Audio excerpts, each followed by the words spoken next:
Sebelumnya, terima kasih sudah berkunjung ke Global Art Plit Village.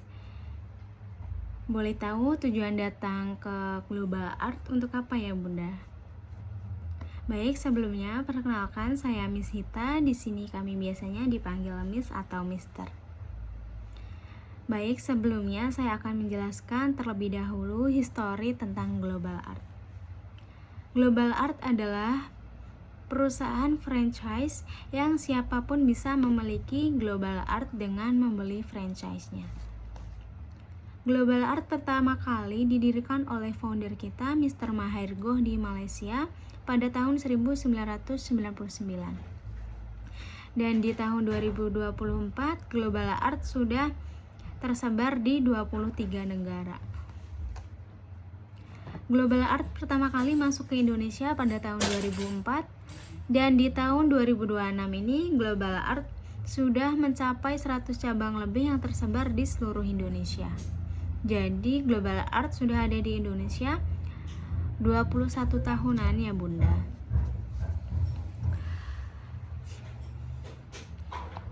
Jadi banyak orang tua taunya Global Art adalah les gambar. Mungkin Bunda taunya itu juga. Baik, Miss Hita akan jelaskan bahwa Global Art adalah pendidikan otak kanan yang dilakukan dengan pendekatan media art 2 dimensi dan 3 dimensi. Nah, pendidikan otak kanan yang dilatih di Global Art itu kemampuan fokus, kemampuan percaya diri, kemampuan berimajinasi atau kreativitas, dan kemampuan mengurangi stres pada anak. Untuk core program di Global Art yaitu visual art atau program menggambar dan mewarnai dengan konsep cerita. Di dalamnya terdapat level-level yang disesuaikan dengan kemampuan anak di usianya. Kemudian ada enhancement program atau program tambahan. Nah, program tambahan ini ada 3 dimensi seperti Clay and Craft, kemudian cultural art dan deco art. Kemudian yang 2 dimensi ada cartoon and comics dan acrylic painting.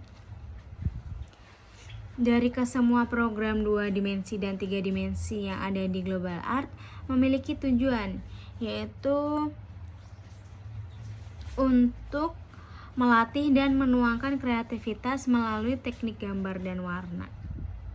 Salah satunya di core program tadi, yaitu visual art atau program menggambar dan mewarnai. Salah satunya core program ini yaitu untuk meningkatkan fokus dan meningkatkan percaya diri pada anak dan memberikan stress release pada anak. Karena core program kita adalah visual art atau teknik menggambar dan warna, maka yang terkenal di luar dari Global Art adalah les gambar. Seperti itu, Bunda. Lalu banyak orang bertanya kepada Global Art dan menanyakan apa sih perbedaan antara les gambar di luar dengan les gambar di Global Art itu. Apakah Bunda sudah tahu perbedaan les gambar di luar dengan les gambar di Global Art itu apa? Nah, baik, izinkan Miss Hita jelaskan perbedaan les gambar di luar dengan les gambar di Global Art. Untuk perbedaannya sebenarnya sangat jauh berbeda ya, Bunda, antara les gambar di luar dengan les gambar di Global Art. Pertama, dari tujuannya. Les gambar di luar tujuannya adalah untuk meningkatkan kemampuan menggambar dan mewarnai. Sedangkan di Global Art tujuannya adalah untuk mengarahkan anak siap memasuki industri kreatif. Seperti yang awal tadi saya jelaskan bahwa Global Art adalah les kreativitas. Dan yang Bunda tahu slogan dari Global Art adalah Think Creative. Kemudian perbedaan yang kedua adalah dari aliran seninya. Les gambar di luar biasanya menggunakan aliran seni fine art atau realis. Nah, apakah Bunda sudah tahu kedua aliran seni ini? Baik, Mista akan jelaskan. Untuk aliran seni fine art, tujuan dibuat karya seninya adalah hanya untuk kepuasan pembuatnya saja. Jadi, mau orang lain tidak menyukai atau tidak mengerti karya seni tersebut tidak masalah, atau biasanya kita sebut idealis. Untuk aliran seni kedua yang banyak digunakan les gambar di luar adalah realis. Tujuan dibuat karya seninya adalah untuk menyerupai bentuk aslinya. Contohnya menggambar buah semirip mungkin atau menggambar hewan semirip mungkin. Jadi tujuannya karena menyerupai. Maka semakin mirip dan semakin nyata, maka value-nya atau nilainya semakin tinggi. Nah, global art tidak menggunakan kedua aliran seni tersebut. Global art menggunakan aliran seni komersial art. Nah, tujuan dibuat karya seninya adalah memiliki nilai jual dan mengedepankan konsep. Semakin kreatif, semakin inovatif, dan semakin out of the box konsepnya, maka value-nya atau nilainya semakin tinggi. Seperti itu, Bunda. Nah, contohnya pada buah apel, Bunda. Dalam karya seni realis adalah gambar atau lukisan yang sangat mirip dengan aslinya. Karena point of interest dari karya seni realis adalah semakin mirip dan semakin nyata, maka value-nya atau nilainya semakin tinggi. Dan dalam karya seni komersial art, buah apel adalah logo iPhone. Seperti yang Bunda tahu bahwa logo iPhone itu tidak menonjolkan semakin mirip dan semakin nyata, karena tidak memiliki warna dan tidak terlihat 3 dimensi. Yang membuat logo iPhone mahal adalah karena konsep gigitan pada apelnya.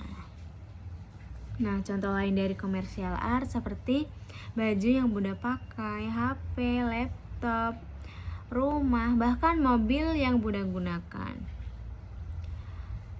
Untuk perbedaan yang ketiga yang membedakan les gambar di luar dengan les gambar di global art, yaitu teknik yang diajarkan. Untuk les gambar di luar hanya menggunakan 2 teknik saja, yaitu teknik menggambar dengan benar dan teknik mewarnai dengan benar. Sedangkan di global art teknik yang diajarkan lebih komplit, yaitu ada 4. Yang pertama teknik penarikan konsep, kemudian yang kedua teknik layering, yang ketiga teknik menggambar dengan benar, dan yang keempat teknik mewarnai dengan benar. Nah, yang pertama teknik penarikan konsep. Teknik penarikan konsep ini dibagi lagi menjadi 2, Bunda. Yang pertama, tokoh utamanya mau dijadikan apa. Jadi konsepnya di global art itu seinovatif mungkin dan sekreatif mungkin dan se-out of the box mungkin, maka value-nya atau nilainya semakin tinggi. Makanya sebenarnya yang tidak ada di dunia ini mungkin bisa saja ada di global art.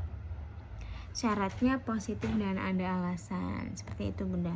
Kemudian yang kedua, penarikan ide ceritanya atau kita bilangnya my story. Lalu dituangkan ke dalam teknik layering, teknik menggambar dengan benar, dan teknik mewarnai dengan benar. Maka untuk itu global art masuknya ke pendidikan otak kanan, Bunda. Lebih ke otak kanan, karena kreativitas itu adanya di otak kanan, bukan di otak kiri. Tetapi di Indonesia dari TK bahkan hingga kuliah mereka menggunakan otak kiri semuanya. Menghitung, menghafal, dan bahasa itu akademik ya, Bunda. Sedangkan kalau yang Bunda tahu, pendidikan di luar, terutama di negara maju, pendidikan otak kanan itu adalah pondasi sebelum anak-anak memasuki pelajaran akademik. Contohnya di Jerman, Bunda. Di Jerman itu di kelas 3 SD baru diajarkan menghitung, menghafal, dan bahasa. Sebelumnya mereka diajarkan pendidikan otak kanan terlebih dahulu. Dan ini ada tujuannya, Bunda. Jadi orang luar berpikir bahwa pendidikan otak kanan adalah modalnya atau fondasinya untuk mensupport pendidikan otak kiri. Kenapa? Karena pendidikan otak kiri membutuhkan fokus, percaya diri, dan penyaluran emosional atau kita bilangnya stress release. Bedanya di Indonesia, anak-anak TK sudah di-push untuk belajar menghitung, menghafal, dan bahasa. Karena tuntutannya di kelas 1 SD mereka sudah harus bisa baca, tulis, dan hitung. Yang pada akhirnya di Indonesia tempat-tempat les atau bimbel yang berhubungan dengan pelajaran sekolah tumbuh subur. Kenapa? Karena anak-anak tidak bisa mengikuti dan tidak bisa menangkap pelajaran saat di sekolah. Alasan utamanya anak-anak tidak bisa mengikuti dan tidak bisa menangkap pelajaran di sekolah adalah karena fokusnya kurang bagus dan percaya dirinya kurang bagus di saat mereka belajar. Karena di Indonesia tidak diberikan latihan pendidikan otak kanan sebelum memasuki pelajaran akademik. Makanya kenapa banyak orang tua menganggap global art itu penting untuk anak-anak mereka. Selain memberikan pendidikan otak kiri, jadi jika Bunda mau lihat beberapa preview di Google Global Art Privilege, banyak orang tua yang senang akan manfaat setelah mengikuti program di Global Art. Itu jauh lebih penting daripada hanya jago gambar dan mewarnai saja. Tetapi anak-anak mereka jauh lebih fokus, lebih percaya diri, dan memiliki stress release. Seperti itu, Bunda.